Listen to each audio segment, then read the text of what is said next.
G'day guys, Rana here from the Influencer Project, and today I want to share with you a quick tip about a little framework called Meaningful Metrics. Had a client came to me, about a couple of days ago, we've had a long weekend, so just prior to that, Thursday last week, and they were really confused about what they should be tracking to measure progress in their business. You know what it's like. You're taking so much activity through marketing, you're taking so many activities through sales, you're delivering so much for clients. What should you be tracking? Anyway, the spreadsheet that they gave me was massive. You couldn't determine anything viable from it at a quick glance. Now, I don't know if you're like me, but if something's too complicated, I turn off. I'm really not interested. I need to see things quickly, I need to see things easily, and I need to make online adjustments so that I can be more agile, which means that I can see at a glance whether something's working or something's not. So here's the Meaningful Metrics framework I gave to the client, and it's turned things around in literally 48 hours. They reported back and they said the whole team totally gets it now, thank you. So let me share that with you. Here we go. So it looks like this. If you look at what a funnel is traditionally, as you can appreciate, there's levels or layers. And traditionally what we do is we go, cold lead, warm lead, hot lead, client, or something like that. But the way I look at it is it's almost like we need to split it up into a couple of factors so we know who is responsible for what. Because if you think about it, we've got marketing that should be attracting opportunity and sales which should be converting opportunity. So we need to know if it's a marketing issue or if it's a sales issue, okay? And then we can sort of pull the levers accordingly. So the first thing is we want to look at how many new connections we have. So the client said to me, okay, Rana, what's a new connection? How would you define a new connection? Great question. New connection is anyone that is now connected to you that you can now influence in the form of email, in the form of a LinkedIn connection, a subscriber, anything where they're attached to you, like in Twitter, it could be someone who's not in Facebook. It's more a friend, not a fan, because a fan in Facebook, although it's growth, you can't necessarily directly influence them as quickly as you can a first level connection or a friend on Facebook or someone who's part of a group that is now connected to your group that you can now influence, right? So it's new connections, people that you can influence. You can influence through what you say, you can influence through what you do, and you can influence through what you teach, right? New connections are the first step. Then we need to work in new conversations. So new conversations are how many people this week have you spoken to? Now I'm talking directly. Now they said, oh, what would you class a conversation? Is an email going out a conversation? No. A conversation is something that has at least one response. I ask a question, you respond. Now we're in a conversation, right? And what I would say is anyone that you've had a conversation through email, someone you've had a conversation through private message, or you get double points if you've had a conversation via the phone. Phone is an absolute rapport accelerator. So new conversations in a phone. And conversations about what you do, who you are, that kind of thing. So conversations is really just qualifying interest, determining what they need, what you do, and if there's a fit. If there's no fit, no worries. If there is a fit, perfect, move to the next stage. And so new conversations will lead to new opportunities.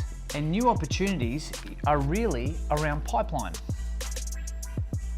The reason why it's important to track opportunities is because if a conversation is happening and it's leading to an opportunity that's worth 10,000, 20,000, $500,000, you want to know what you're putting in the pipeline and the value of what that marketing is bringing in, what that qualification process is generating, and also what the salesperson is responsible for dealing with, right? Puts a bit of heat and a bit of responsibility onto them. So new opportunities is looking at proposals, sent, agreements, sent, or anything like emails that have an outline of some kind of formal arrangement, commercial arrangement, right? Does that make sense? So you go, how much has my pipeline grown this week? What is a metric there? And then finally, the most important part is new clients, right? And that's what I call deals. And by deals, I'm talking either contracts signed deposits paid or money in the bank. That's it. That's quantifiable. Now, each one of these are measurable. A good CRM will manage most of this. You know, a good CRM will manage most of this. A good CRM will manage most of this, and a good CRM will manage most of this.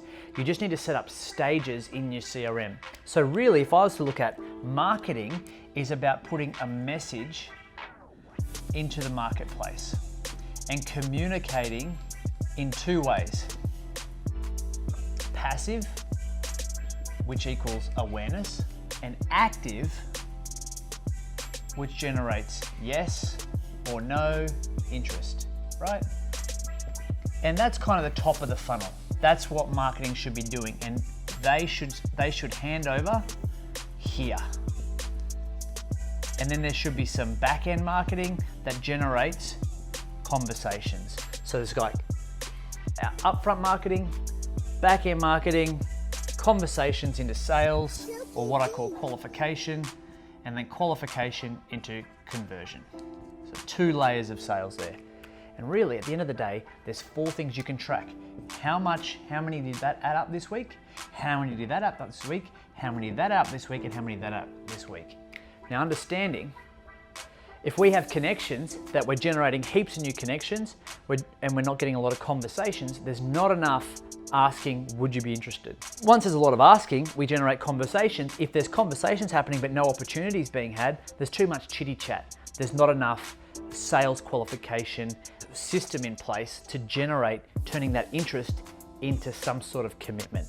If there's a lot of opportunity on the table, but it's not turning into any new deals, there's a sales conversion issue. The qualification or the conversion process is not working. So each level here, we can test, we can measure, and we can see what's breaking at whatever level and what we need to do to be able to fix it. So we're not fixing a sales problem if it's a marketing problem, and we're not fixing a marketing problem if it's a sales problem. Anyway, I hope that's made sense. A quick, simple framework.